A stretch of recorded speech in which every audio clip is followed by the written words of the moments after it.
You know, the Nick Fuentes, who said that the Vice President of the United States is a, quote, fat gay race trader married to a Jeet. Oh, you called him a race trader too. The person who said that Charlie Kirk was a, quote, retarded idiot. The person who said, and pardon my language... They had beef, bro. What are you talking about? I call you a retard, you call me a retard. You are a retard. But here, it's his quote that he, quote, took Turning Point USA and fucked it, and that's why it's filled with groypers.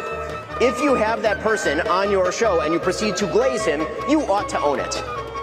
You ought to own it. But I can't stand this. You ought to own it. You ought to own it. Look at his face, dude. That's gotta be me. That's gotta be me. You ought to own it. Buy this car. You ought to own it. Get this house. Charge you 30% interest. You ought to own it.